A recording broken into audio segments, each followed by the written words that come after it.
Good morning. Let's get everybody seated. And let's call to order the August board meeting of the Swing Plant Review Board. And start with adoption of the minutes. I guess we have the minutes in our folder. You know what? Let's hold off on the adoption of the minutes because I haven't had a chance to review these minutes from last. Are these the minutes from the July meeting or from the special meeting? July. From the July meeting. Let's hold off on that for a minute. I'd like to give people a chance to look at them before we vote on that. All right? Good. And then we're starting with a report from the chair. Is that? I guess that would not be the new business, but let me report on a few things, and then we'll get to new business with some interesting developments, I think. The main report I want to give at this point is that we have created subcommittees consistent with our discussions at last week's special meeting.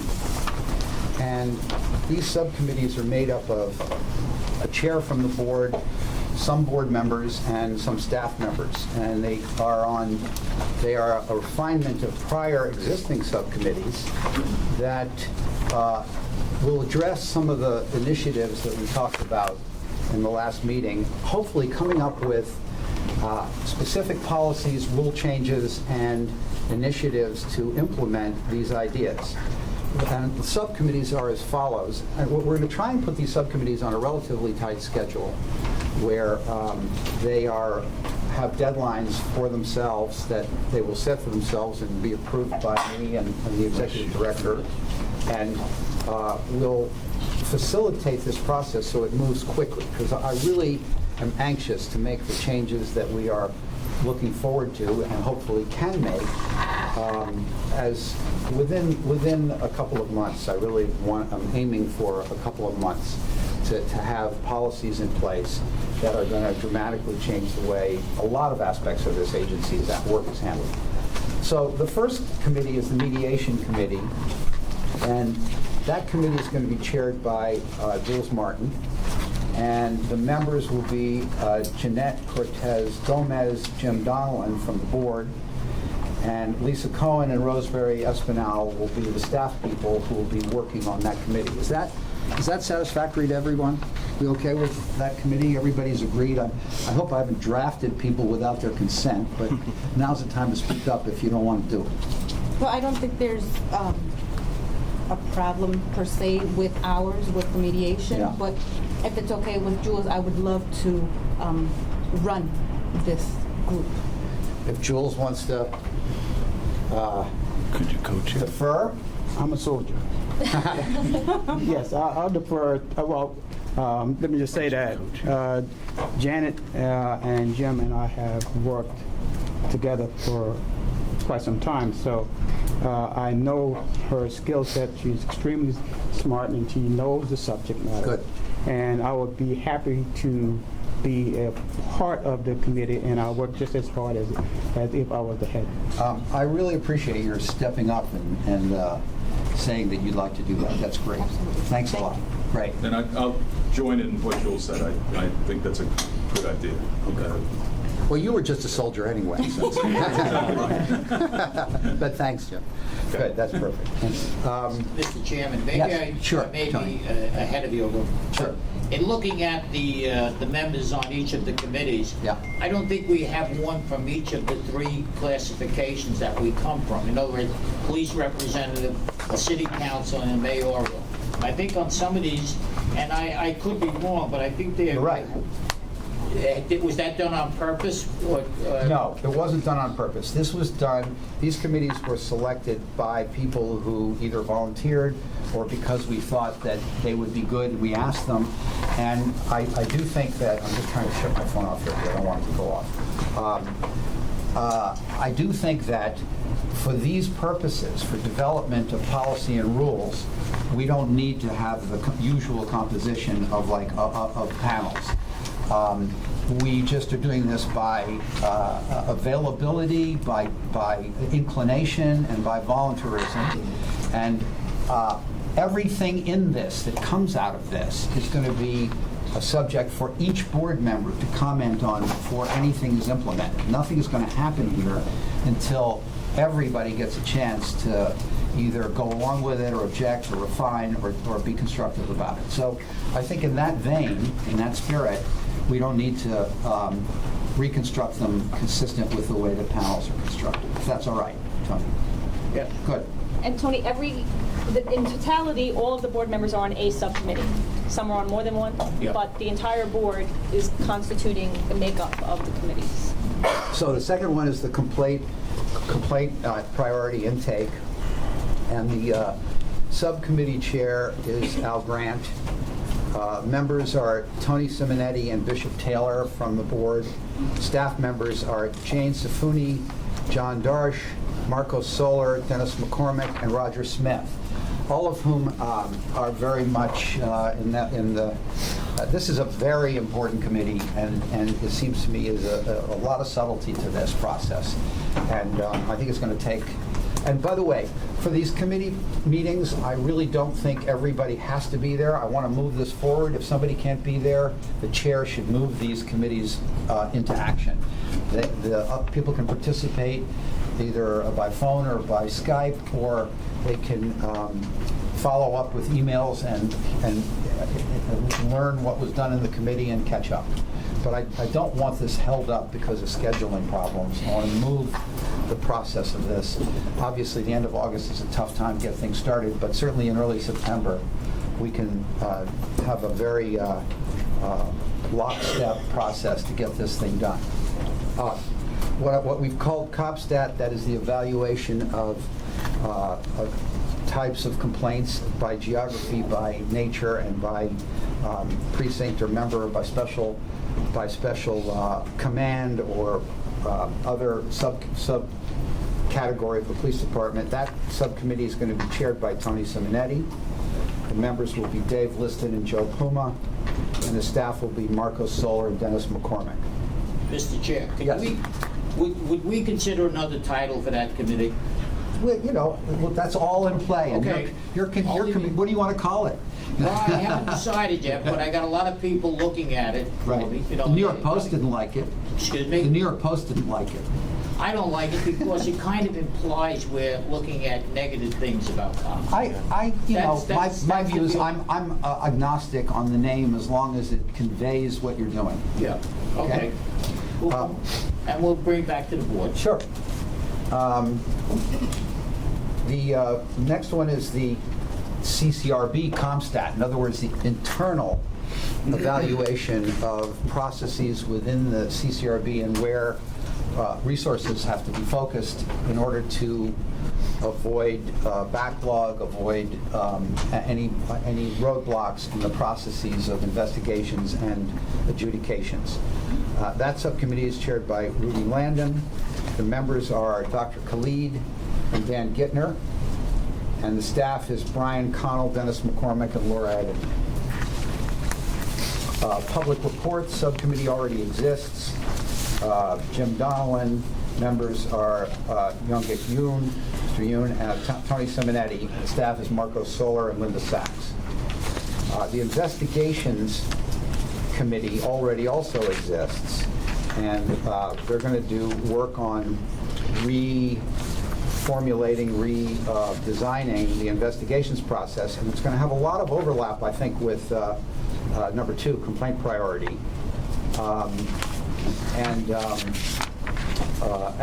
for instance, also, I think intake and complaint priority is going to have a lot of overlap with opt-out mediation or mediation, and also probably what we may or may not call COPSTAT.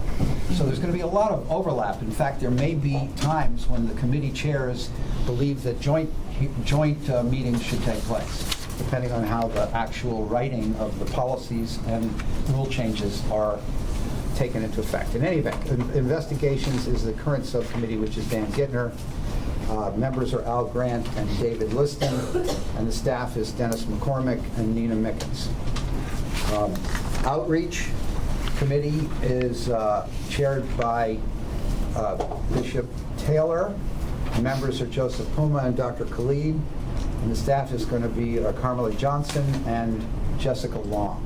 And Chair, I will speak to Bishop, but if in fact Bishop needs someone in particular, since I'm primarily in the Bronx, to assist with either the Bronx or in general. You want to be on that committee? I will absolutely assist in that as well. Do you want to be formally on that committee? Yes. Okay, let's add you to that committee, Jeanette. Thank you. Sorry. If you can turn the page back one. Sure. One frame, I would also like to be on the investigation committee. Okay, let's do that. Good. Thank you.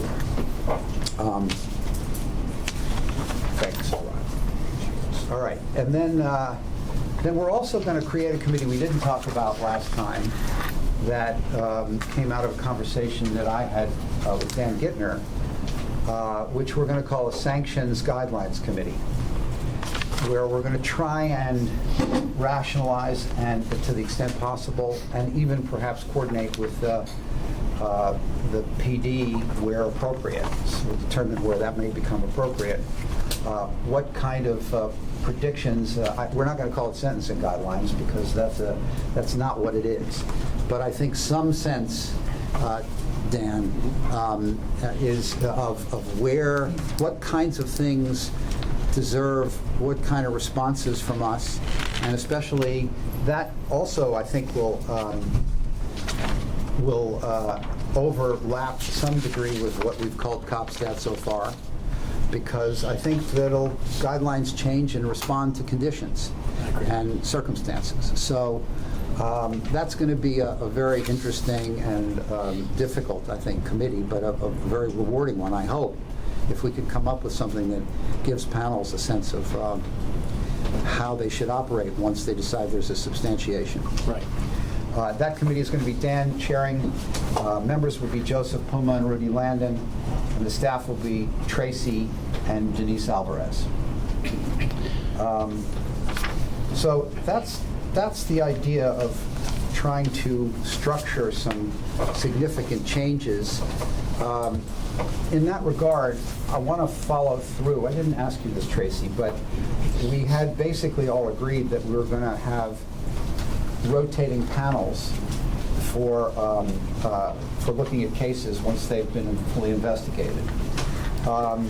And what I want to do is refine that a little bit, and I think it's the only way that makes sense. I didn't mean to imply that panels would be random for each case. Panels will be random for each month, so that a panel can sit and talk about a number of cases. But every month there will be a new set of panels, so that those cases assigned to a particular panel will be handled by a different group that comprises that panel each month. But the whole set of cases will go to a particular panel each month. And I think that turns out to be just as random as what may have been implied by my harebrained approach initially. That's perfect. The other thing that I think we're going to do very quickly and immediately, and this is more in the nature of an experiment, and it goes along with the Committee on Investigations and Intake, is Dennis and internally, with any input from the outside, from anybody who wants to try and tell us what they think the best ideas are, they're going to try and reform and redesign the intake form so that intake is described, when a complaint comes in, is described in much more detail, and categories of alleged misconduct and alleged activity are noted on the intake form and can be checked off as part of the information. This is very important ultimately for data gathering. It's important for evaluating the priorities stuff when we get to that committee. It's important that we get this information. Right now we're not capturing the information that I believe we should be capturing. And there's no reason for a committee to design this in its initial phases. There's a lot that can be done along the lines of the breakdown of various categories of alleged misconduct in the executive director's report. We can start with that template and work from there as to all the things that are alleged by a complainant as to the events that led to the complaint. So Dennis is going to take a primary role in pushing that, but and I think we do this internally at this point with Tracy and Dennis and whoever they want to bring into it. It'd be great if Roger Smith was in on this as well, and whoever else is the inside is appropriate. Tracy, you can decide that.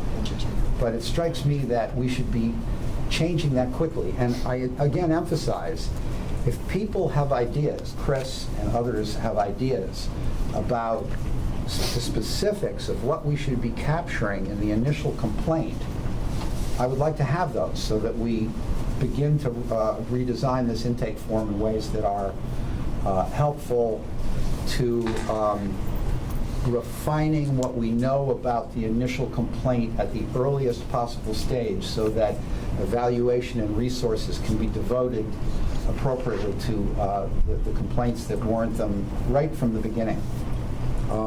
Also, that initial complaint, in my view, probably not right now, but very shortly when we can figure out where the resources are going to come from, should have a process for describing mediation and scheduling mediation on the first call.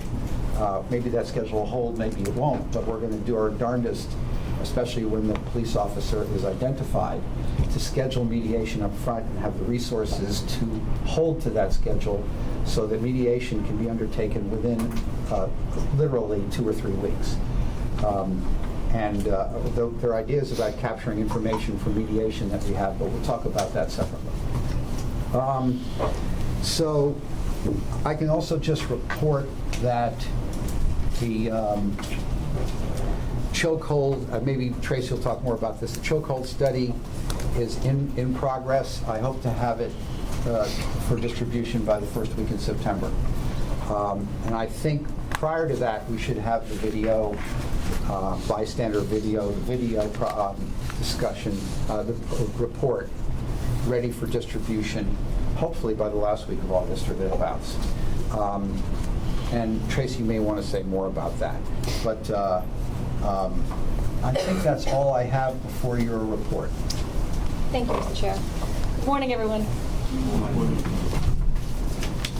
In July of 2014, the CCRB received 442 complaints within its jurisdiction. This is 68 fewer complaints than in the same period in 2013, when the agency received 510 complaints.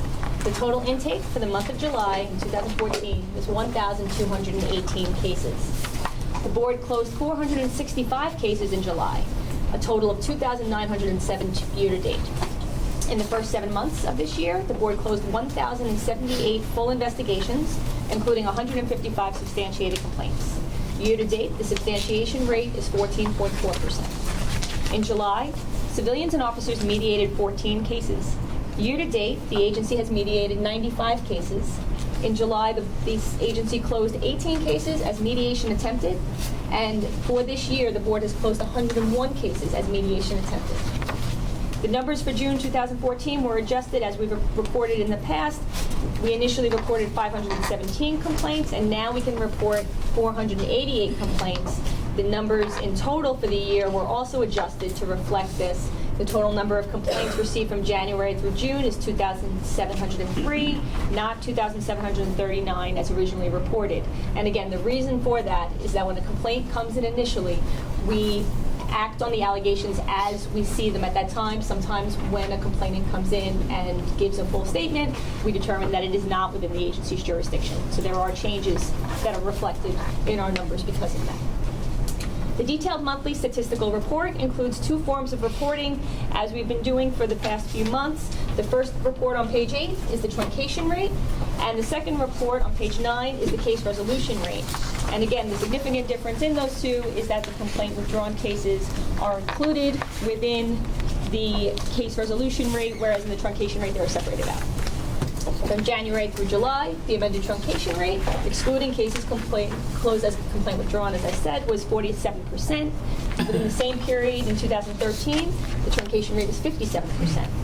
And from January through July of 2014, the case resolution rate is 44%, whereas for the same period in 2013, the case resolution rate is 33%. The agency's docket at the end of July 31st of 2014 was 2,605 cases. This is a 2% decrease from June of 2014, when we were at 2,662. Measured by the date the CCRB received the complaint, 94% of our open investigations stem from complaints filed within the last year, and 66% were filed in the last 4 months. Out of the 2,605 open cases, 548 cases are awaiting panel review. That's 21% of our docket. 1,834 were being investigated. That is 70% of our docket. And 223 cases are in the mediation unit, which is 9%. By date of incident, 12 cases in the CCRB's open docket were 18 months or older. This is 0.5% of our open docket, and one fewer than we had in June of 2014. There were 2003. I'm sorry, we had 13 cases. The breakdown for July of 2014, the statute of limitations cases, is as follows. 5 cases are currently pending board review. Out of these cases, 1 case was previously returned by the board for further investigation. 1 case was reopened, and 2 cases were filed late. The statute of limitation crime exception applies in 3 of these cases. Of the remaining 7 open investigations, the statute of limitations crime exception applies to 6 out of the 7. 3 cases are currently on DA hold. 3 cases were filed months after the date of the incident, and 1 case was reopened months after it was originally closed.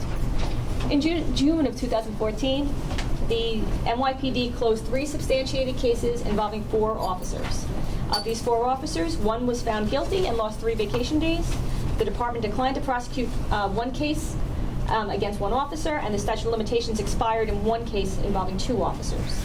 In June, the department's disciplinary action rate was 25%, and year-to-date, it's 58.5%. In June, the rate was, yes. In July of 2014, the board substantiated 12 cases with a recommendation of charges and specifications. These cases have been forwarded to the Administrative Prosecution Unit, and at the end of July, the open docket for APU was 215 cases. In 1 case, the police commissioner disapproved a plea agreement, and we're awaiting the final disposition on that case. In 25 cases, pleas have been entered. We're awaiting the final approval by the PC.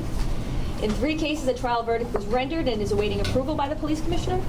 In 25 cases, trials were completed. We're awaiting verdicts from the Deputy Commissioner of Trials. In 9 cases, we've had trials commenced but not completed. 43 trials are scheduled. 29 cases are calendared for court appearances. 44 are awaiting initial court appearance after charges have been served. In 13 cases, charges have been filed, but we're awaiting service. And 23 cases are awaiting the filing of charges.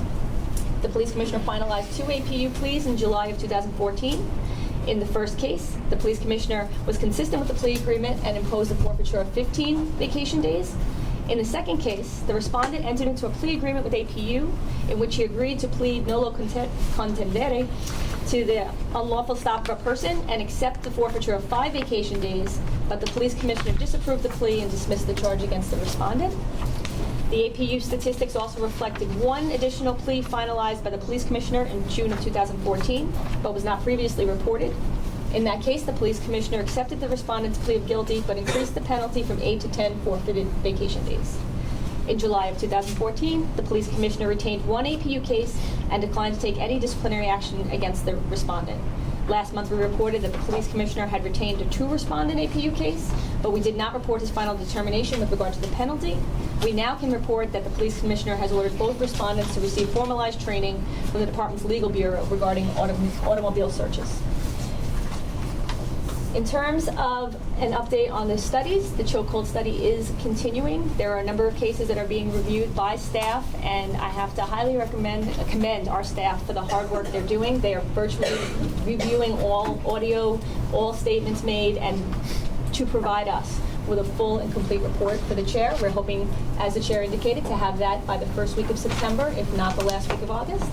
The video bystander report is almost completed. I have to thank Sarah Peterson for a tremendous amount of work that she's done on this to put together an excellent report with regard to the cases we found. And at this point, we will have a draft for the chair's review by the end of the day, and we will be able to show it to the board so that the Reports and Recommendations Committee can make its discussions and comments so that we will have something for the board certainly by the end of this month. Good. Any comments or thoughts on anything so far in the meeting you want to talk about? Okay. Next, committee reports. Are there any committee reports? I mean, we're redesigning this whole committee process, so I understand if there are none, it makes perfect sense. I think the committee reports section in future meetings is going to be probably a very active portion of our public meetings in the future. But anybody have anything to say about current committees? And yes. Mr. Chair, does the APU unit still exist, the committee for APU?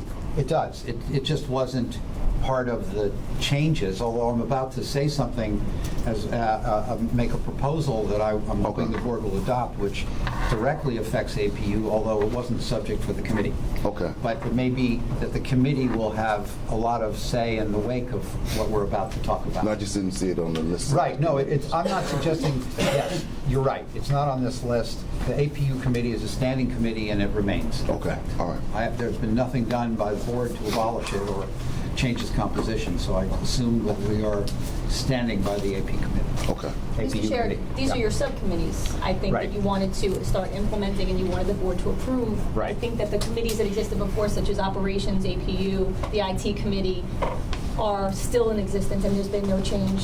But among outreach board is not a members. subcommittee. No, it's a regular committee. Yeah, so that's listed as well. Well, because there's some new, I mean, Dr. Khalid and others had very strong ideas about that, so we want to activate that outreach committee. Just You're want right. as a point of clarification, Yes. subcommittees, committees, that's all. That's right. And you know, the terminology, I think, is not that critical here, because all of these committees or subcommittees are going to be acting on policy and trying to change the way we are to become more effective. Exactly. Great. Thank you. Thank you.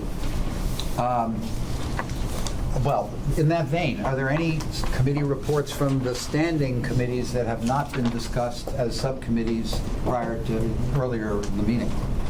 Nothing? Okay. Mr. Chair? Yes. Do we have to vote on these committee as a board? These subcommittees, I think, well, yes, let's make a motion to adopt the subcommittee structures that we announced earlier. Is that any second? Point of information, Yeah. I think that the chair has the authority to appoint committees, and there's no need for a vote. Well, I have, if there's any question about it, I don't want anybody to, if anybody has any doubts about it, they should express them now. Otherwise, I take it we have a unanimous agreement that these subcommittees shall be constituted, and for the record, they are as comprised as previously discussed. Mr. Chair, you can make a motion, or you can have a motion made to create the committees, knowing that you have the authority to put on whom you wish to on those committees.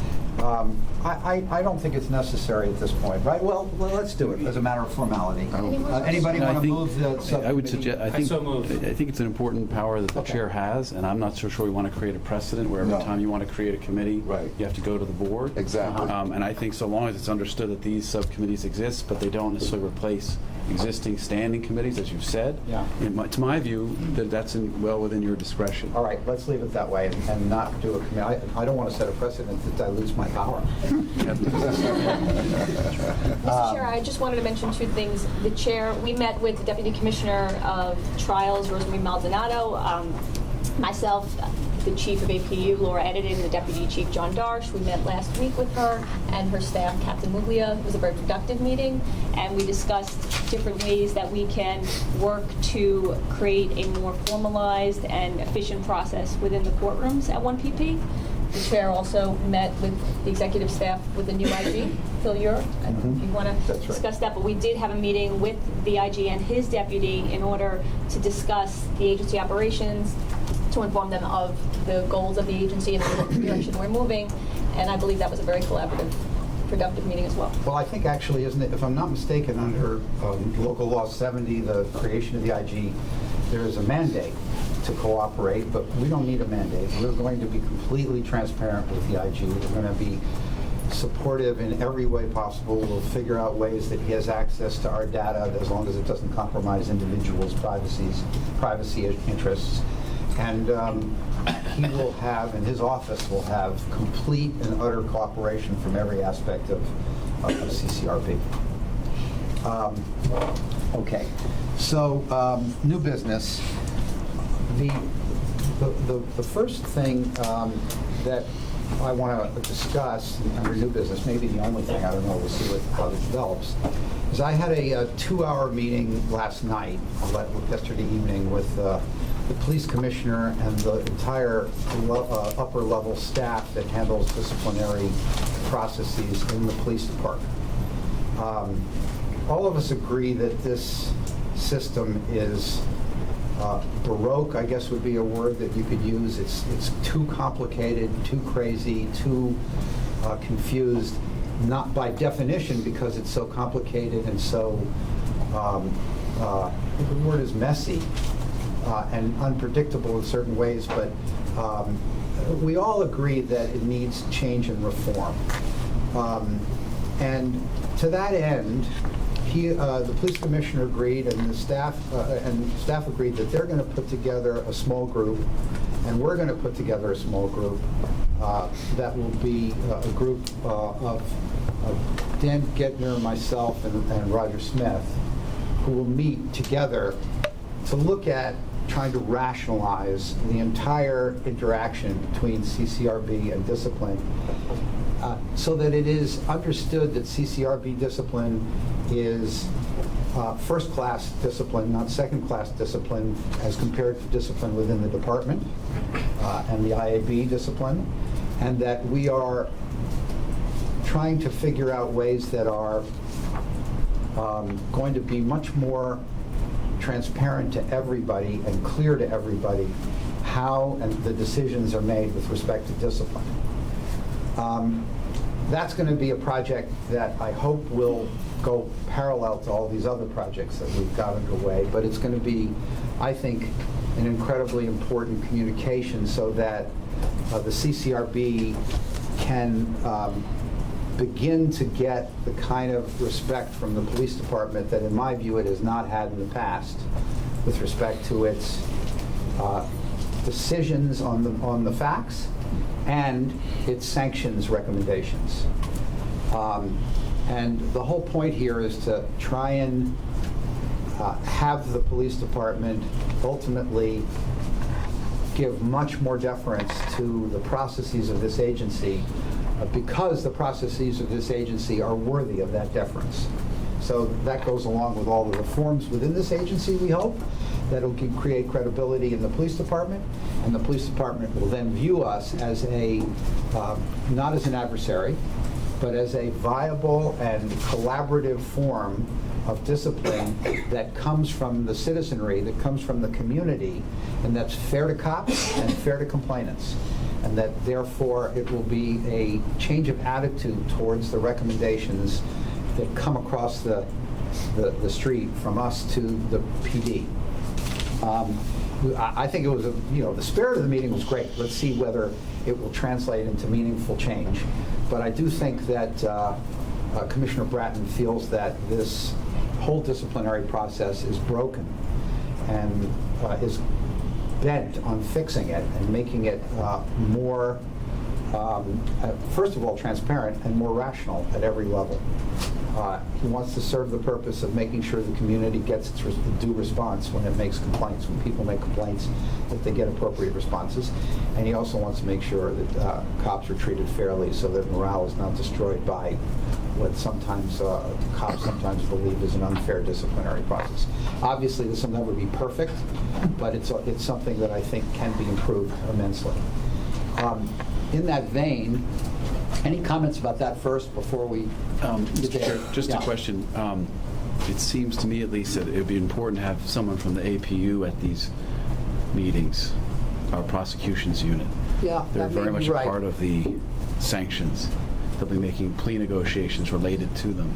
So it's just a suggestion, respectfully. Yeah, that's a very good suggestion, David, and I will, let me think about it. I'm trying to keep the meetings as small as possible. Roger has a fund of information, which is probably unequaled, as far as I can tell, in this agency. So I'm kind of relying on him to bring to the table the APU interests. But you may be right. It may require some more specific APU presence. Any other thoughts? All right.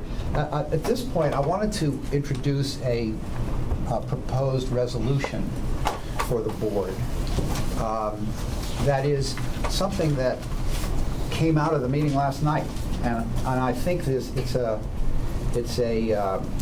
important and significant and immediate reform within the context of what we've just been talking about, namely transparency, rationalizing sanctions, and getting respect to the CCRB. And the thrust of it, I'll read it in a minute, but let me try and explain it in advance. Currently, typically, when there are charges voted by a panel, and they go to the APU unit to be brought over to the trial room at NYPD to be prosecuted, there has not been any negotiations of significance on reducing charges when that may be appropriate for reasons that are not necessarily apparent to the original panel that voted charges. And in fact, the process, the APU unit has felt itself restricted, and the police department has viewed it as restricted from negotiating prior to trial results in the nature of plea agreements. When there have been plea agreements, those plea agreements for vacation days or whatever the disposition is have been routinely altered by the police commissioner when he reviews them subsequently. And therefore, there's this entire process which takes place between the respondent and this agency, which then is sabotaged, if you will, or undermined or thrown out by virtue of the police commissioner's final ruling with respect to his final disposition, his final responsibilities on dispositions. That presented to me an opportunity, actually, for change. And the opportunity presents the following proposal that we believe, we don't have final commitment from the commissioner yet, but I do believe we will get final commitment from the commissioner to undertake the following process. The process will be that when there are cases that are appropriate for pleading circumstances, and that can be informed by all kinds of factors that the prosecutor takes into account when he or she brings the case over to the trial bureau. And there are negotiations about pleas between APU and the respondent. If they can reach some kind of an agreement on an appropriate disposition of the case, and if the Department Advocate Office can also approve of that agreement, then that agreement will be approved within the police department before there is a final plea agreement, and will be approved within the Civilian Complaint Review Board by review of the executive director and the chair at a minimum, and we may have a subcommittee created for review of that. And if both sides ultimately agree on a plea to dispose of a particular set of charges, that will be final. There will be no vacating of that plea or changing of that plea by the police commissioner later. In other words, the police commissioner's approval will be front-loaded for a final plea. In other words, as a simple proposition, APU prosecutors will be treated like normal prosecutors. Grand juries vote indictments. Charges are given to prosecutors to prosecute. Along the way, prosecutors negotiate with defense counsel. They make a deal, and the judge approves the deal, and it's finalized. The analogy here will be charges are issued by our grand jury, if you will, to use the metaphor, namely the panel. The charges will be given to APU. APU will take them over to the police department, and the respondent and the police and APU will negotiate an agreement, If the agreement is one that is acceptable to Department of Advocate's office, running up their chain to make sure their approvals are all in place, and it's acceptable to our chain, running up its approvals, and those approvals are in place, then the deal will be final and there won't be any subsequent review by the police commissioner. And all that work that now goes into cases, as I saw last night at the meeting, is for, under current situation, is for naught. That whole process is going to be eliminated, of police commissioner reducing deals that have been agreed to by respondents, which I find to be extremely undermining of the CCRB function. The integrity of the CCRB function is, in my view, supported by this process, which results in binding agreements on deals to the extent they can be made. If they can't be made, charges will go forward and the normal processes will take place. And of course, the police commissioner will have final review under those circumstances. But we have a good faith commitment, I believe, and we will have it, for this process from the police department so that we can finalize resolutions with APU deals with the respondent and DAO. Any questions or thoughts about this before I read the resolution and ask for a motion? Make sense to everybody? I mean, it's something that I know that this board has wanted to do for a long time and sought this kind of, this, I would call it power.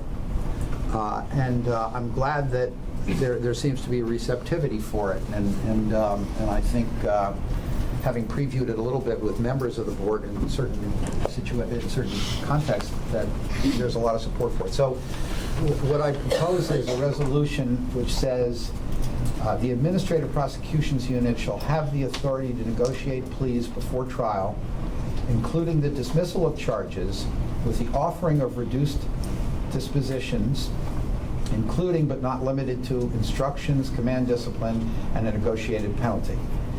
And it's understood that to the extent that they have this power now to negotiate pleas, that will be a final plea because it is approved by the police department and approved by this agency. David? Just one thing. Sure. And I think it's a detail that can be worked out. But I take it there'll be some sort of oversight, if you will, on our end. In other words, do you want to leave this entirely up to the prosecutors themselves, or does it go to the chair and the executive director and perhaps the head of the APU, I would think, for the three of you perhaps to sit down and actually approve these? In other words, what's the... we can figure that out, but I think it's an important point. I think the theory here is, in the same way that on the police side, the police commissioner's office is going to have to approve. Right. We're going to have to approve. Right. And the way I perceive it now, the executive director will bring it to either me as chair or some committee that the board agrees on to approve, so that every deal that is going to go forward has the same parallel kind of up the chain approval process on either side of the deal. Right. That is DAO. I mean, the respondents, that's up to them and their lawyers, obviously, but it's the same with respect to the discipline that's going to be agreed to by the police department, and that we're agreeing to potentially reduce charges to some approved final disposition. That will go up the ladder, and we will, my sense is that that's a discussion we can have, but it doesn't undermine the actual principle of this change. Right. Mr. Chairman? Yes. The provision of that proposal, where you talk about it being reduced to command discipline. It could be A or B.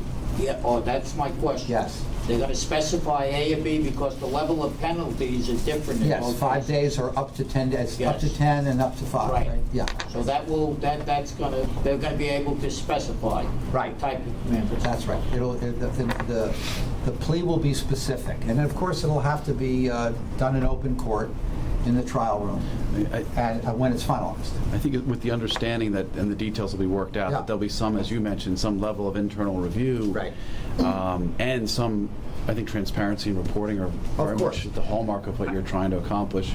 And I think it'll be important that we hear back as to what the stats are on this. And your point of that, when we talked about this individually, the panel getting the information is also, I think, very important, because as you say, as a learning experience, the panel will get the information as to what the disposition is, just as they do now when it's reduced. Right. Now, I don't know whether there's a process for individual panels to get their individual reductions. I know that we report on reductions. We can do that. But I'm saying, yeah, we should do that. That's not a we problem. should do that since it's not being done now, apparently. Right. So do I have a motion? So moved. Okay. Or second Tony's motion. Okay, second Tony's motion. All in favor? Any opposed? Thank you. I think that this is going to create a sense of action on our part that is going to be communicated in very positive ways to the NYPD, and is going to get us, I hope, a level of respect which we haven't necessarily enjoyed in the past. All right. I think it's going to add more teeth to the CCRB. Well, in some form. I mean, ultimately, they have the right to not agree to a plea, even if the respondent wants it, right? But at least it'll be final. It won't be this charade of having a deal that is not a deal, right? That is ultimately just up to the police commissioner to either decide is a deal or not. And we shouldn't be subject to a higher authority once a deal is a deal. If I may, Mr. Sure. Chair, I think this is a testament to the prosecution unit that we have and the prosecutors that we have. Yeah, giving them the discretion. And recognizing that they have the good judgment and they're hired for the good judgment. They've got the experience coming out of DA's offices for the most part and U.S. attorney's offices to make these sorts of calls. Mm-hmm. And I think it's a testament to our confidence. I totally agree. The notion of putting a prosecutor in and not letting him or her have the discretion to make a deal which does justice but pursues the highest charge seems to me silly, and we're trying to do exactly what you're saying. Mr. Chairman, as a point of information, does anyone know or have a ballpark figure for how many negotiated pleas there are coming out of the 5 district attorneys' office percentage-wise, or the federal prosecutors in New York? Oh, those statistics are published all the time, and it varies a lot by county, but it's always over 50%, but it's usually in the 80s and 90s. I think some counties are, the Bronx for a while was a little lower. But my recollection of just reading this stuff is that pleas are the norm rather than the exception. And this will become part of our semi-annual and annual reports. Absolutely. Yeah. I mean, this is going to be certainly a significant subcategory that is pleas not subject to police commissioner approval as something that we are tracking. Mr. Chair? Yeah. I also think this may be a precursor to cases that are not given to the APU.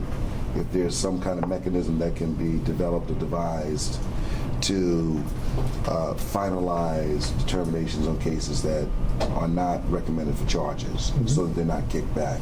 I completely agree with you, and that's hopefully what Dan Gittner, Roger Smith, and I are going to be able to accomplish when we go over there and meet with them, is trying to get an overall sense. This is just a tiny little piece, as I see it, of an attempt at with the parameters of which I haven't conceived, and I'd love to hear people's ideas about how this process should work.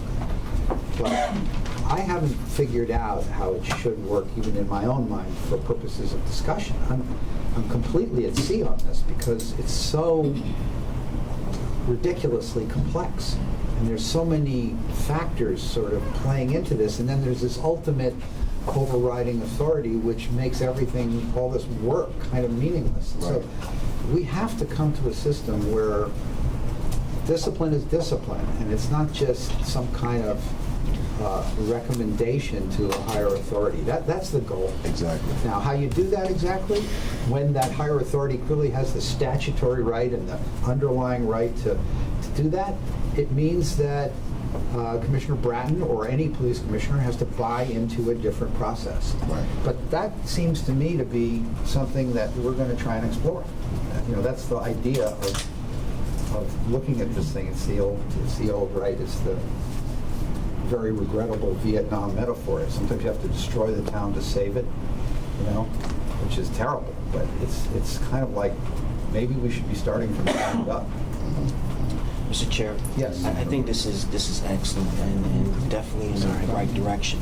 And along the same lines of us making a board resolution, just so that for posterity's sake, we have something binding the two groups together. Is this something that will be added to the MOU, amended in some formal way? It may be. When we get their version of agreement, right, then I think we determine how it should be memorialized.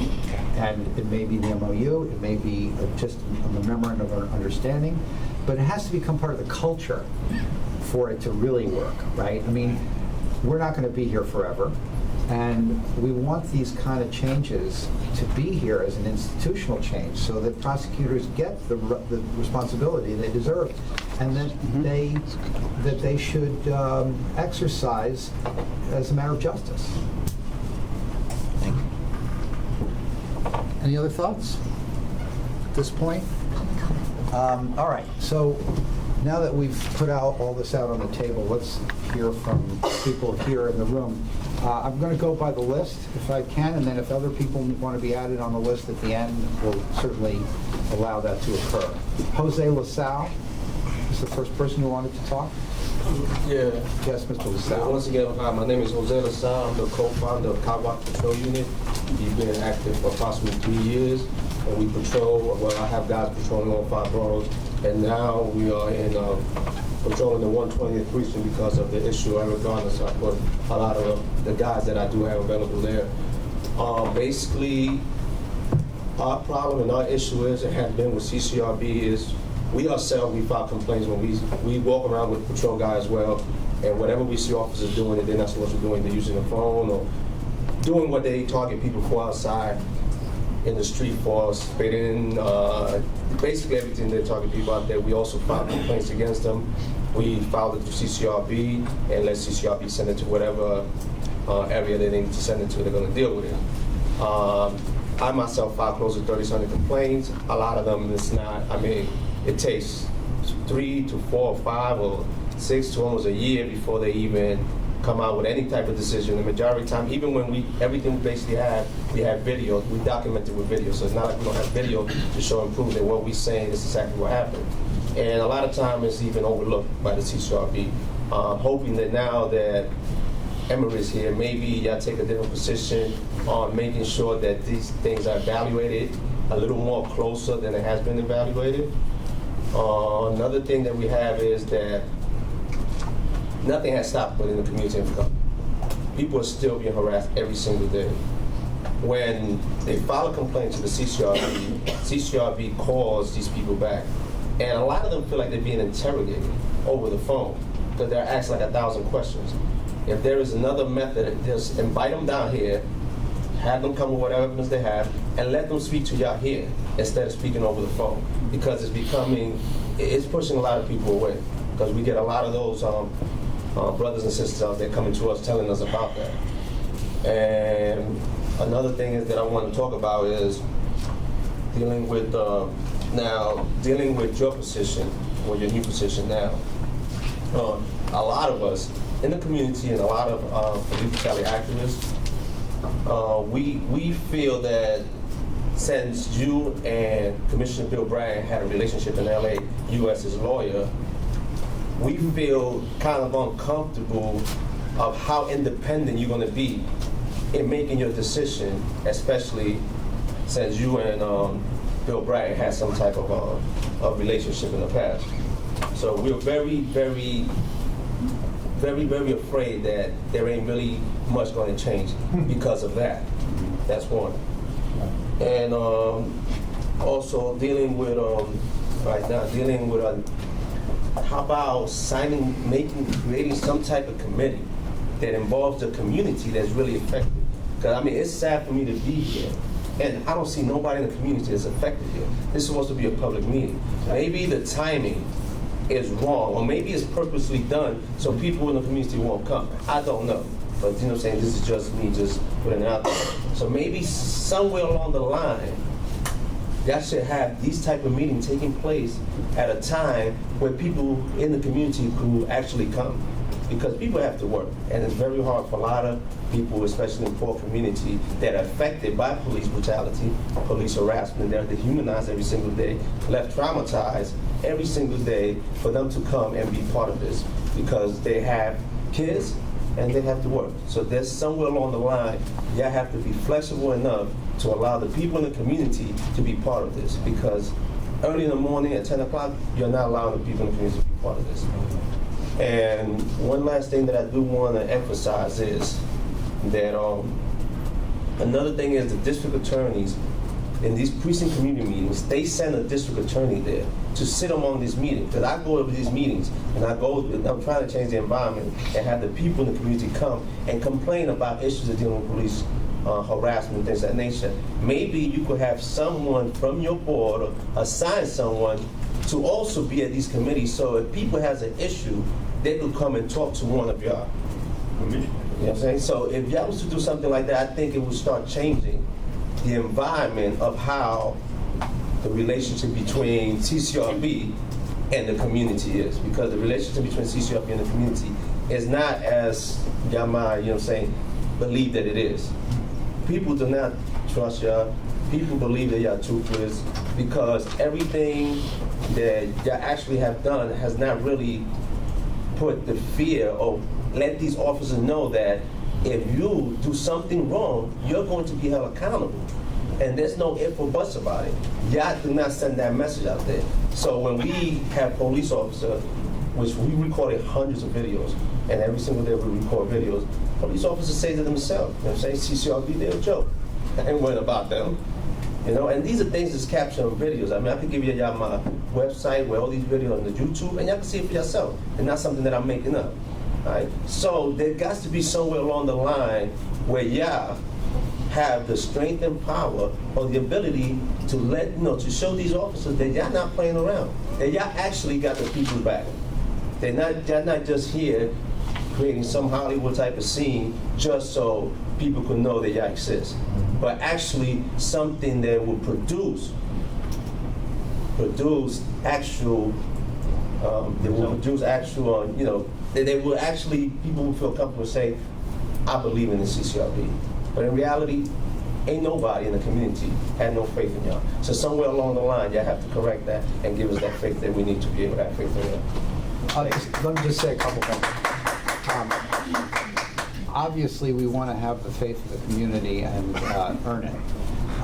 And a lot of the things that I think we've been talking about making changes are addressing just that sort of hope that we can establish and earn the faith of people in the complaint process. Time will tell. Yeah, exactly. Time will tell. I agree with you. A lot of what you said is about outreach, and I really do think that outreach is a huge opportunity for this agency to do much more than it has in the past. Be at these, the idea of being at committee meetings in the precincts is a very good one. Having availability to take complaints and interview people, not only here, because it's hard to get down here and it's a lot of dislocation. People will complain about having to come all the way down here, but having in the boroughs and throughout the city, having the opportunity to make complaints as well as do interviews is important. The interrogation is I'm afraid, a bit of a necessary evil, because you've got to get the facts, and a vague description doesn't get us anywhere. So there's going to be an element of interrogation to the interviews that go to gather information. And so, and I can understand why people won't particularly like that, but if they want to pursue something that's effective, that's part of what a witness has to go through. And finally, I meant over the phone. I understand, but over the phone, you've got to get as much data and information quickly so that we can figure out that it's an important complaint or one that's less important, or that resources have to be focused. the whole intake and priority process, I think, is going to be critical to you. If you have things that are on video that are part of something compelling, and that part of the intake and priority process is going to be when the evidence is really good, right, with a video, we want to emphasize those. We want to get rid of those cases quickly, one way or the other, because we have good evidence. And that is something that hasn't necessarily happened in the past. That's one of the priorities, really good, reliable evidence. So you're right, time will tell. And my relationship with Brad, I mean, I've been a civil rights lawyer for my entire career, so my commitment, I've handled, I don't know, many hundreds, maybe thousands, I don't know, many hundreds at least, police cases against police officers. So that has to speak more loudly than my relationship with Braden. I look at my relationship with Braden, which is well known. It wasn't from LA. I didn't have anything to do with him in LA. It was when he was in New York previously. And crime was through the roof. My relationship with him was friendly, and I'm counting on that relationship as an opportunity, because, as I said before, the police department has the final authority over discipline, and so we want to make that work. And so he's investing in us to make sure the disciplinary process is going to work in a way that it never has before. But ultimately, time will tell. Mr. Chair. Yeah. Can Carl May say something about outreach, because we've gone to a lot of these meetings that Jose just brought up. She's our manager. Yeah. Yeah. Go ahead. Yeah, please. Hi. So I'm the manager of community outreach. So I actually just wanted to, I guess, respond. So we have actually been at a precinct council meeting. We went to the first precinct council meeting. One of the issues is that we have limited resources. For the majority of the year, I was the only person in the unit. We now have another individual. We've actually gone to the majority of the community board meetings, and we've actually started a process that we've called CCRB in the boroughs. And what CCRB in the boroughs does is it actually gives a space in the community, so people don't have to come to Manhattan, so they can actually go out in the community and file complaints. Also learn about our agency. We have actually investigators that are present there during the CCRB and the boroughs events, so that people can file complaints or actually give a statement for another case without coming down to our agency. We've actually scheduled those times so that they're in the late afternoon, so that they're usually around 3 to 4 up until 8 o'clock in the evening, so that people who have jobs will be able to go to those events. Just in this month alone, we did 2 events. We did one in Queens with Immigrant Movement International, and that's in Flushing, Queens. And we also did another one at the council member's office, Councilman Andrew Cohen in the Bronx. So we actually have a space for people to come out. Right now we're in talks with Councilwoman Debbie Rose in Staten Island and also Inez Barron in Brooklyn to have a CCRB in the boroughs events there. And we're also speaking with clergymen in Brooklyn to be able to have events at some religious organizations as well. Thank you. Chris, I think you're next. Mr. Chair, before we Yeah, move sure. on, just I don't know if the board has ever considered this, but picking up on what the gentleman said, can we consider having an evening meeting, seeing if that works, Absolutely. a 6:30 meeting or something to that I extent? prefer it.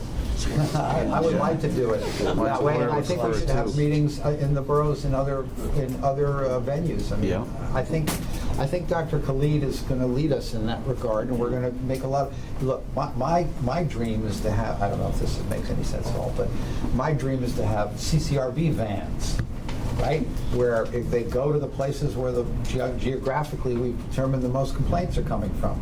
And they're there, and they can take complaints, and they can have investigators taking actual investigative reports. Whether we can make that happen, whether the budget's there for that, I'd love to have a group of those complaints going out. They could do mediations in the vans. They could do all kinds of things in the communities where people are and have difficulty getting here. There is a precedent for that in the court system as well. Courts have invested in what they call roving complaints and orders of protection, and they have judges on call where people can come into the from the community right to the vehicle, and it's huge. But it's adapted to have technological ability to contact judges and do orders of protection, get complaints, and assist people. So We need one of those blue tech Mercedes that goes around with the police escort. I wonder who's in there, Tony? oh goodness. Excuse me? Who's in that Mercedes blue tech van that goes around with the escort? Not know? you. Are you the one in there? It's just Tony. That's his night job. The McHenrys and Forbes didn't get you that? No, we didn't get Chris, sorry. Quite all right. A lot of activity for an August meeting, so nice to see everybody here. We need a podium. I kind of like Chris without a podium. I'm used to Chris with a podium, not standing around like. Podium, Linda, that I can use? We need, for next meeting, let's get a podium where people can get up, all right? He's okay without a podium. I know he's okay. It unnerves me. So, when I said this is not, He's so close. I know, and I'm getting close to Richard all the time. I know, but the he shirt. used to foul me a lot, so. Okay, so I'm going to skip a lot of the usual stuff about the report, but I do have a couple questions. You mentioned, Tracy, there was a recommendation for 5 days, and then the case was dismissed. Correct. On the report, there's a report of a dismissal. Is this a dismissal of an officer, or your case being dismissed? No, it's the case being dismissed. Okay, you need to correct the report. Okay. Anyone's going to think a cop got fired arising out of a CCRB complaint, which would be a very big deal. I'm sorry. You're just on location. It's the last page. Okay, great. The back of it. I get very excited there for a minute. I said, what did this cop do to get a 5-day recommendation from the CCRB and he got terminated? There was no committee report about this, but the semi-annual report, Semi-annual report is coming out shortly. that's a report. Okay. Yeah. I look forward to seeing it. It should be out by the end of this month. It should be out by the end of this month. We have a draft. The draft is, again, it's going with the video bystander to the chair, disseminating it to the reports and recommendations committee, so. Richard, you have not heard this before, but everyone else has, and I just want to say, getting the reports out quickly is important. The board did a great job this year at getting the annual report out much more quickly. So, good for you. The resolution is fine. Richard, I worry a little bit that you're just moving chairs around in the process. It's not really going to speed the process. I will say, I'm not excited about the notion of resolutions being floated from meetings that happened last night and get mentioned this morning, and there are perhaps significant changes to CCRB process without a little more deliberation, but hopefully it will all work out. We're very deliberative about these things. I see, okay. The disciplinary chit-chat you're going to have with him, there's one additional person you should include in that? Yeah, you? Yes, correct. All in favor say, okay. We're finally hiring you? Is that what you're doing? No. It's all part of inclusion. Okay, so what I really want to talk about is I want to pick up on your presentation last week, Richard, about thoughts that you had about the CCRB. It is a new day with the CCRB. You are bringing new ideas to it. I'm happy to see that you're thinking of reorganizing things institutionally. I'm thinking about bigger, less institutional thoughts. How many of you will be here as we go forward, I think remains to be seen. But assuming that everyone will be here, I do want to say a few things, some of which you've heard before, but given that it is a new day, I want to remind you of some things. First, and Richard, you touched about this, and I have 4 things. 1, there needs to be a culture shift with the CCRB about its relationship with the public. If we went out today and interviewed 100 New Yorkers and asked them, what is the CCRB? I guarantee you that 99 and perhaps 100 would say, I have no idea, or some version of that. Okay, the CCRB is invisible. People do not know what it is. And that has got to be changed. And that starts everything from the top, and this may be in the charter, but starting with the name. Civilian Complaint Review Board. Do you think that invokes anything in anybody? It does not. I would like to see the word police in that somewhere. Community engagement. You have got to get out and be involved with the community. And I know there's an outreach program. That's an outreach program that goes to high schools and organizations and meetings and talks about what the CCRB does. That is not getting to the community of people who are having bad interactions with the police department. And you need to think about this from the start, and you need to say to yourself, okay, who's walking in my door with complaints about police misconduct, and what am I doing to reach those people? The vans That's a terrific idea, Richard. That's the idea about getting things out. That's expensive. I'll believe it when it happens, and I look forward to it happening. But you could put a table on a street corner in the 75th precinct on a Saturday afternoon with some staff members, and you would learn more about policing in that precinct in one day than you learn in a year of outreach meetings, going in, sitting in some building, and listening to people who show up at 8 o'clock at night to talk to you about policing. Okay? You have got to get into the community in a real way. In terms of getting your name out there, see on trucks, complaint or compliment, call, whatever. What about putting bumper stickers on police cars in every single NYPD vehicle? You got a complaint or you got a compliment, call Tony Simonetti. At 311 or 1-800-CCRB. You gotta think creatively about getting your name out there, places where you will be seen and you will be heard and you will be remembered. And what you're doing is not doing that. Department of Education. I've never heard any discussion about the CCRB working with DOE. A lot of complaints involve young people.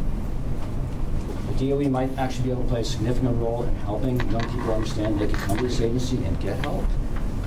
And that's important. It's all about public outreach. Then on the complainant side, Richard, you mentioned the problem about how difficult it is to get down here. We've been talking about this for years. It's very, very difficult for people to get down here. We've got to cure that problem. Tracy, you talked at some point, pursuant to a comment that I had made about videotaping, about some exploration of that. I've not heard about that since, but I'm hoping that's still being considered, namely creating a video link so people all across the city can sit in their living rooms or in a local office and give a statement that you consider to be a sworn statement so you can do an investigation. You mean through an app? It could be through an app. It could be through a million different things. Yeah, We're working with DOE to do that. Right. For people coming here, you got to make it easier to get in. And I encourage every single one of you to go sit in the public waiting area that you have here, which is a cell. And sit there for 10 minutes and say to yourself, what message does this convey to a member of the public who's a complainant of ours who comes in here, makes trouble to get down here, and gets put in that thing? And see how good you feel about what's going on. Engagement during the investigation process. You have got to look at everything that's happening in terms of the way you engage with people. This is a very paper-heavy process. The forms you have and the letters you have are very hard for people who are complainants to deal with. And you know, it's a new world out there. People don't deal with paper. They deal with Facebook. They deal with Twitter. They deal with Instagram. They deal with email. You got to join the 21st century when it comes to dealing with your complainants. And you got to, you know, I don't know what you do during your summer internships. You got to get some 16-year-old in here and say, okay, so if I were a 12-year-old even, and say, if I want to be in touch with the people who are complaining oftentimes, tell me the 10 different things that I should be doing to get in touch with those people. Because sending them letters is not the way to do it. It's just not the way people communicate anymore. All right, the second thing is the new culture with the department. Okay, you have got to start recognizing, and Richard, I know you do, this is an independent city agency whose mission is to pursue discipline where there is misconduct and to deal with policies and procedures to avoid future misconduct.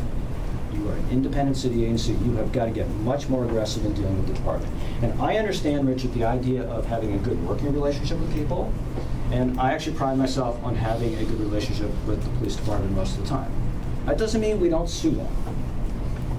And you have got to be prepared to go to the mat on things when appropriate. You've got to issue subpoenas if people will not show up, and people have not shown up for interviews. You have got to say documents have to get here. You have got to be prepared to go public. Okay? You also have to be prepared to work behind the scenes, and you have to be prepared to say when they do something right, you did it right. And I'm fine with you saying that publicly. I don't have any problem with it. Okay, but it's got to be both sides. And on the press side, and I say this with respect to the public engagement also, Linda is terrific. You should cut her loose. She's got the ability to do enormously good work for all of you. All right, the third thing is speeding the investigation process. The investigations are way, way, way too slow. It takes too long to get people in, it takes too long to get documents, it takes too long to get officers in here. It takes too long for the board to review cases. Okay. Someone walks in here, you ought to have them in for an interview immediately if you don't have them right then. You should have the documents within a week. You should have the officers in here within a month. Board review should be happening quickly, and what I would challenge you to do is 90 days. 90 days is the amount of time it should take to complete a CCRB investigation. Keeping in mind, you're not the final arbiter here. You're essentially making a probable cause determination, and it's then going over to the police department. And I don't see any reason why, with the number of staff you have and the investigative resources you have, with some real improvements to the process, you can't get most of your completed investigations done in 90 days in every department. You all know speed is essential. You want to keep people engaged, and you want to get officer discipline. Going over there 18 months after the fact is a guaranteed way that things will not happen. Final thing is policy reform. We have talked about this. Doing the policy work is essential. I would say perhaps the most essential thing, because churning through investigations and disciplining cops, I mean, there's benefit to that, to be sure. What's much more important is changing policies over the department practices so that misconduct does not take place. Okay. The best thing is, and Rich, you said this last time, nothing would make me happier for us to be put out of business. Okay, and you know, we had Vision Zero, maybe you should be aiming for Complaint Zero. Because if we could get cops to stop engaging in the practices that lead to misconduct, we're all way ahead of the game. That is the greatest service that you can serve the public. So you need to have more policy resources, you have to have more of a policy commitment. You need to be talking about policy issues so the public and the department hears you talking about this. And frankly, if I were you, I would be looking at things the department is doing that are positive and that actually you think are cutting back on misconduct.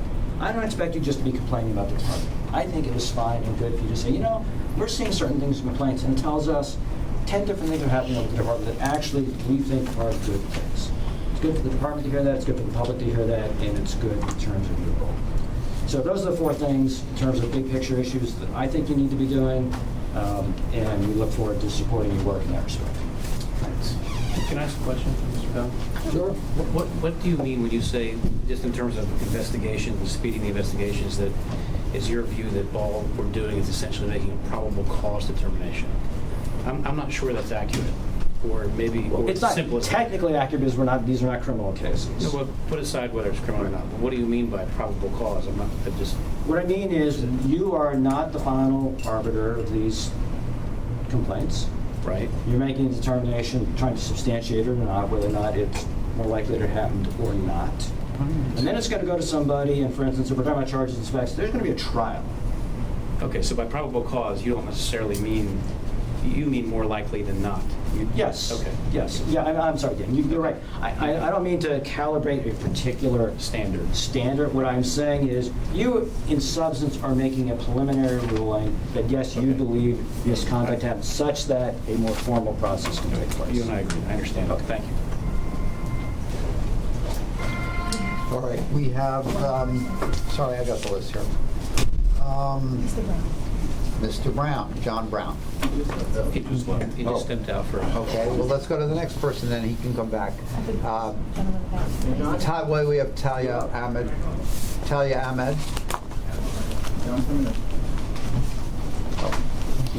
Is that Mr. Brown? Yes. Okay, your turn, you're up. How you doing? Good.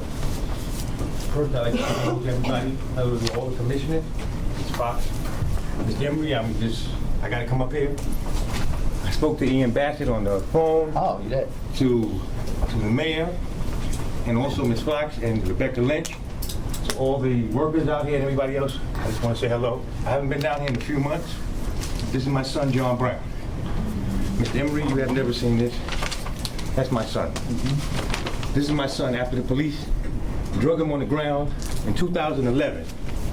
The reason that I'm here from 2011 is because the case was settled.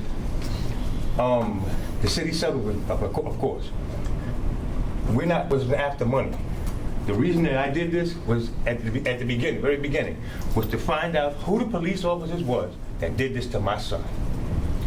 to this date, I have not gotten, my son has never seen a picture yet.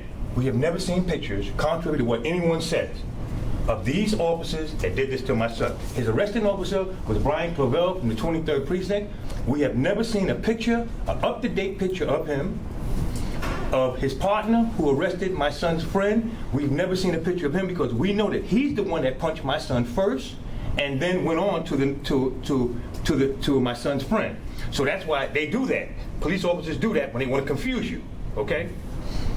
What I'm saying is, I was on the phone with Ms. Fox, Rebecca Lynch, Ian Bassett from the mayor's office. They said, come down, tell the commissioners that you want to reopen again, because now there's supposed to be something in place that you can go back to the police department now and ask them for more pictures, or ask them, well, you didn't give us what we required.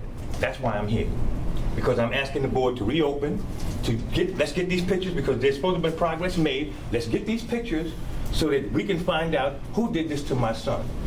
One thing that we have to do, there's a rule, and I'm nervous, there's a rule that when I asked what happened to my son, this officer brought my son to the car to put him in. My son was beat up and everything else. What did this officer say? Mr. Emery, they can't tell me. Because there's something that's a act, if you can help me, Mr. Dunn, there's something legally that when you ask questions like this of city workers or people from the city, that the board can't tell me.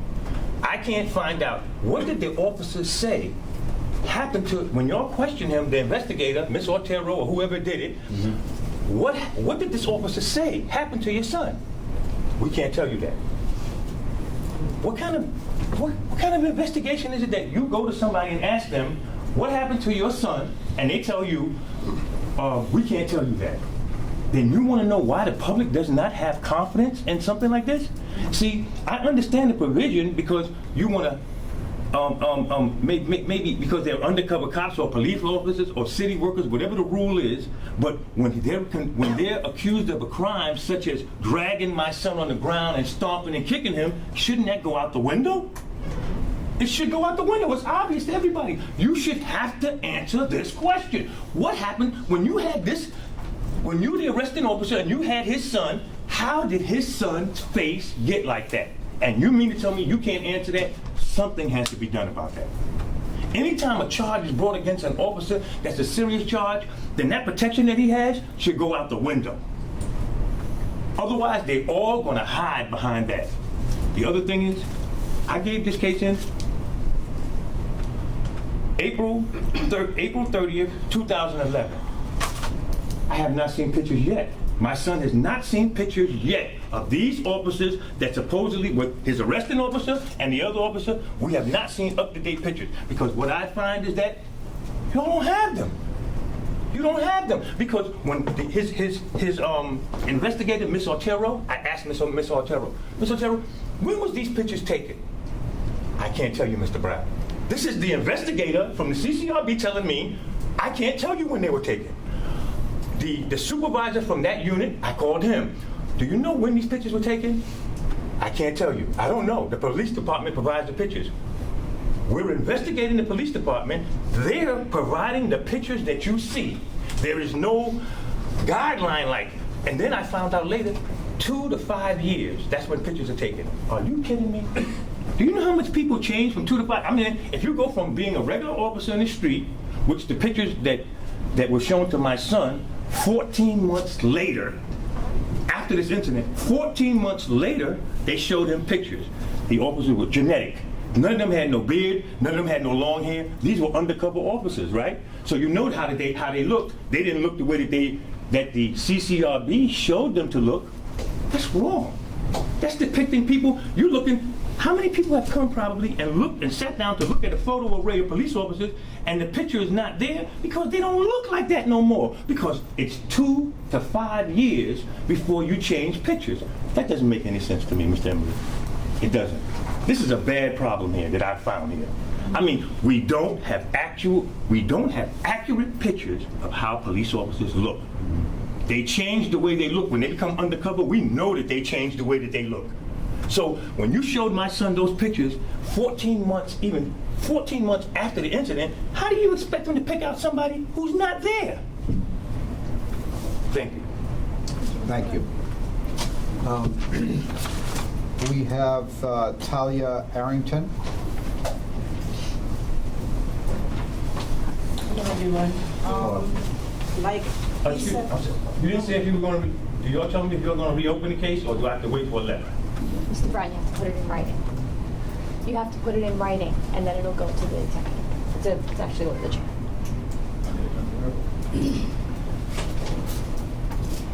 Just ask for it to be reopened in writing, and then we'll look at it, I promise you, all right?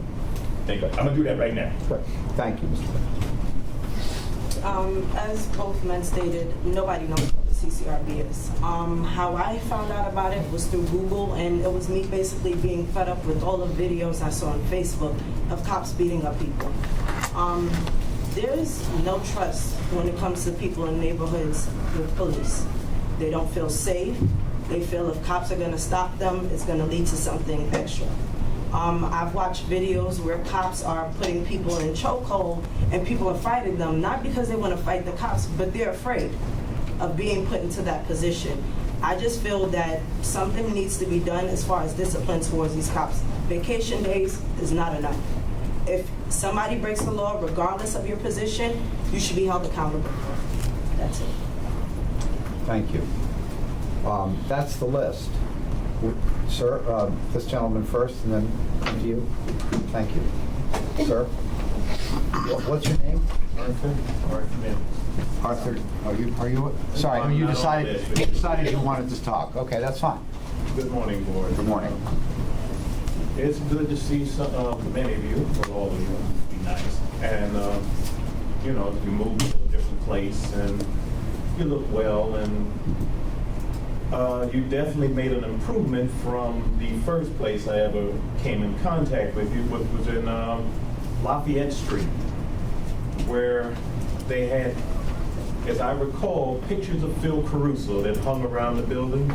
In fact, some officers in that building had more pictures of Phil Caruso than depictions of Jesus in the church.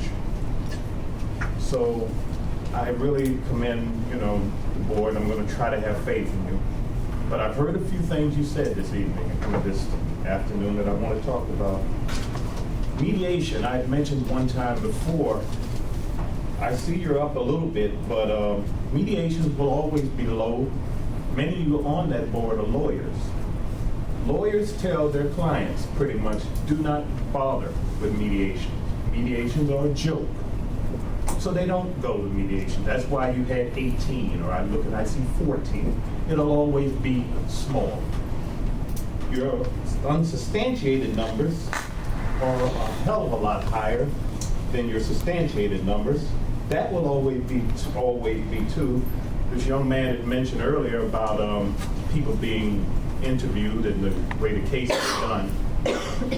I believe that the reason why the unsubstantiated cases are so much higher and will always be is because you're questioning people who, for the most part, the victim has been on the ground and has had cops standing over him like he was a prize animal.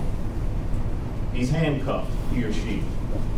The police are standing around with their little notepad books. They're talking to each other. What time I got here, what time you got here. And then you ask this person who has, basically, he's laying on the ground, he or she, they're looking up. How many officers, badge number, what was the name of the one who approached you? Victims don't know that. And if you turn around and you hear one of the officers say, Tommy, well, you'll turn around and say, okay, Tommy, you badge number that I remember 29 to, no, that wasn't Tommy, that was Bobby. Unsubstantiated. You never put down race of complainant, and I looked in this book, or race of the officer. And both of them need to be in this book. And then you said you wanted to study the chokehold. That's what I heard you say. You wanted to do more studies of the chokehold. Fellas, let's just put it like this, okay? Every time in this country when there's a riot or whatever, people always, well, let's study. What happened? Gee, how come this thing broke down? But, gee, they've been doing it for years. They did it in the 30s on Fiorella. They've done it in the 60s, Newark and California. I'm sure somewhere in this city there's a couple of old guys sitting around doing a study on who was better, Sinatra in the 40s or Sinatra in the 50s. So you do all the studies you want to do on a chokehold. But let me tell you right now, they call it different names, and under a different name is still a chokehold. And people struggle because you're scared, as someone mentioned, you're panicked, and you're trying not to die. So do your chokehold. But keep in mind, the only reason why any of us in this room are talking about a chokehold is because somebody took a video. The video is why everyone's talking. So everyone else who turns around and says, a chokehold was put on me, I'm sorry, I'm substantiated, but there's no video. There's a lot of people out there who I know, black, Hispanic, whatever, who feel anger. Some of the stuff I'm saying right now, I pretty much came to the board when you were at the other place you were, not Lafayette, but afterwards. Before 9/11 said some of this stuff, and nothing. So I want to see if you take some of what I said, and as opposed to, yeah, whatever, throwing it out the window, maybe kind of give some of it some thought. Thank you. This gentleman? Yes, good morning, everyone. What's your name? Ephraim Cruz. Ephraim Cruz, okay. Excuse my informal appearance, I'm in season. Everyone is in their suits and so forth. I'm born and raised in the South Bronx. I've also had the distinct privilege of patrolling out of the 5-2, the 4-6, and the 2-0 in the early 90s under Kelly 1 and Bratton 1. I then went on to become a federal agent with DOJ and DHS. DOJ first because when DHS was created, they took the umbrella of the U.S. Border Patrol, which I was the senior Border Patrol agent. I wanted to reiterate 2 points that Jose brought up, which is why I'm here. Even taking express trains and living in a 2-fare zone, it took me just short of 2 hours to get here this morning. The timing and the location of these meetings, suspect in our communities. The larger point, speaking to integrity and credibility of this board, is Mr. Emery's appointment.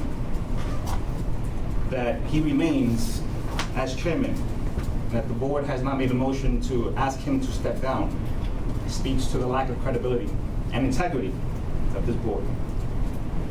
We're in dire straits with the culture of violence in our police departments. And notice it said departments. This is a national epidemic. But here with the NYPD, especially the Bronx, who files the most complaints, has the highest settlement claims.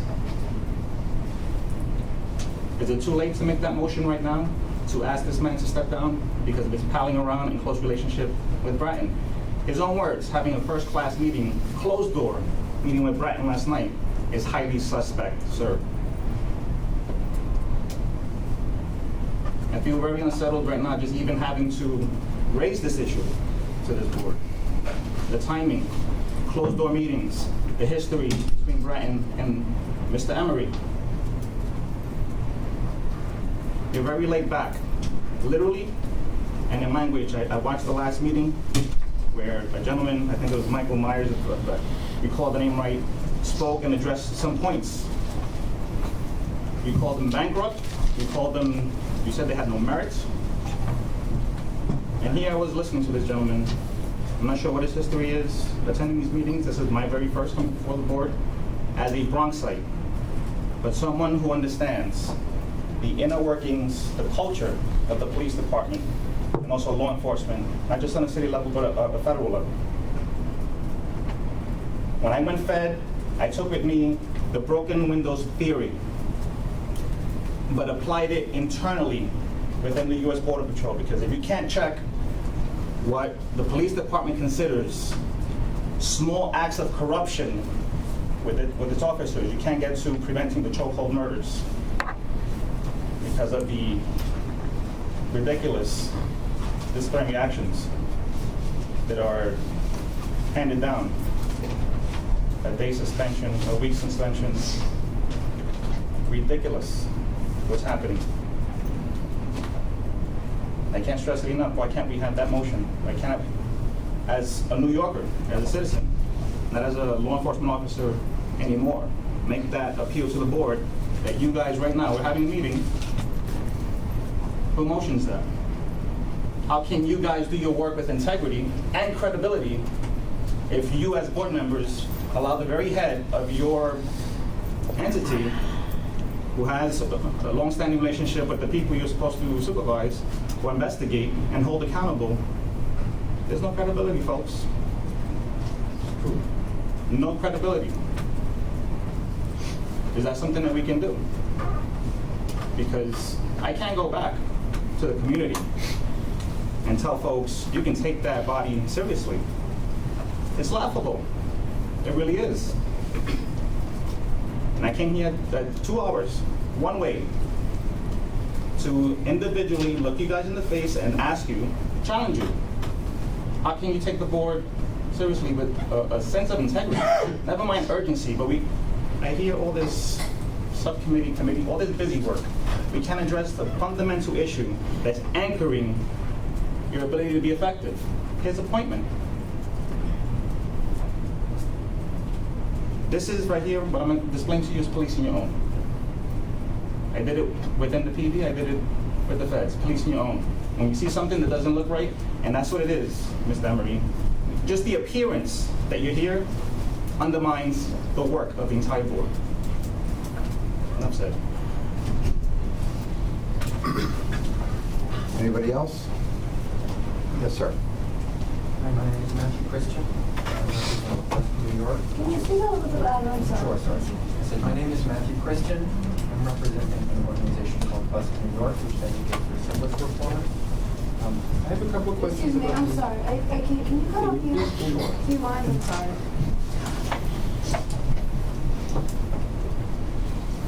I have a couple of questions about the statistics on page 1 and page 9 of this report.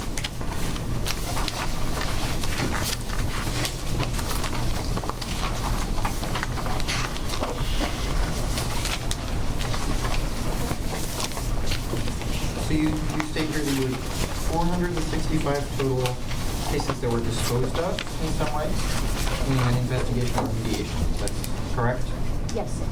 And those are detailed on page 9, where you say you have 177 full investigations, of which 18 or 10.2% were substantiated. That's correct? Yes. Now I'm curious, and then there were some mediations, which I know no problem. You then say you had 1,218 complaints that were taken in. That's true? Yeah, on page 9, just so you know, it's the allegations that were substantiated, the 18. So there's a difference between the complaints and the allegations because there can be multiple allegations in one complaint. So. Sure. Now on page 1 on intake, is this number 1,218 complaints or allegations? Complaints. Complaints. Of which 465 were yes. through a mediation or investigation. Now I'm curious, when I subtract 465 from 1,218... Well, no. The 1218 is the number of cases we received, but most of them would not be closed in that month. The 465 is the total that we closed, but the 1218 is what we took in that yes, period I of time. understand. So there would not be... And they may be dealt with later. Correct. Yes. Nonetheless, you maintain a pretty steady backlog. Your backlog is not growing. The backlog is not growing? Your backlog of cases is not increasing. If you take in 1,200 and you dispose of 465, it would imply that you have a backlog of cases which is growing, which I saw elsewhere is not true. No, it's not growing, it's actually decreasing already. I saw it, which is great. Now, my question is, this difference of 653 cases, this implies that you would have a backlog that's growing by 653, unless these 653 intaken complaints were disposed of in some other way. You mean 750. When you say, you mean 753 because you're deducting the numbers, you don't mean 653. If you're just doing the math.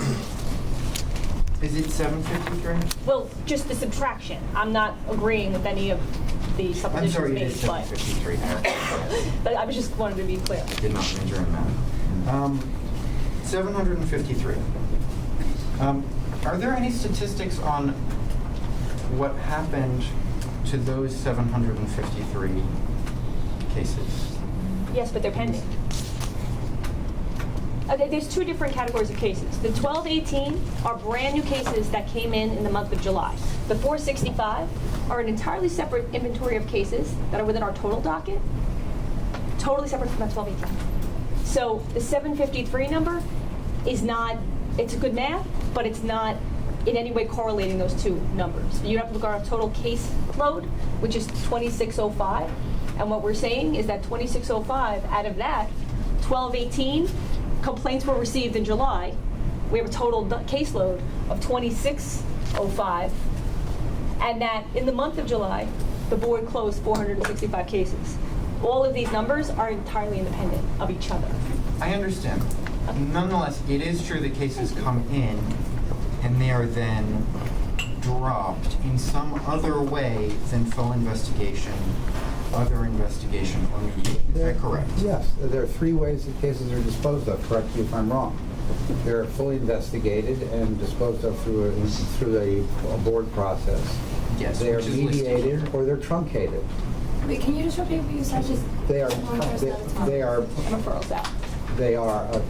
Yeah, that's right. And there's some referrals. That's Correct. right. Those cases not There within are our four jurisdiction. methods of disposing of cases. One is that they go through full investigation and they go to panels.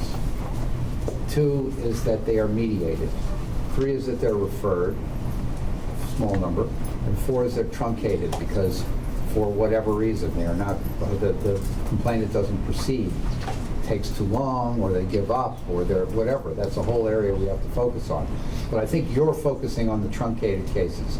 There is a definite cohort of truncated cases, which explains, I think, what you're describing as a backlog, which isn't a backlog. It's a truncated group of cases, which in many respects is one of the focus of what we're trying to do with some of these changes. The truncated cases, if I understand correctly, are on page 8, and those are under the 465 that were dealt with in July. I don't. It is on page 8.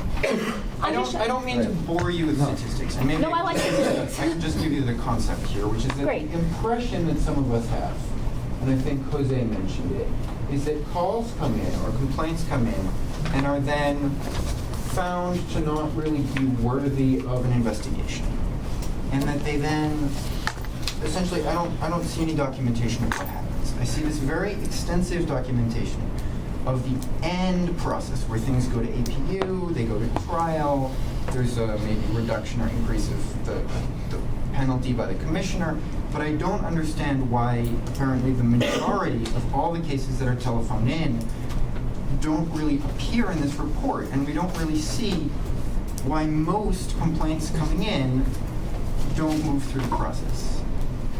So your question is, what happens to the cases that don't go through the process, and how many and why?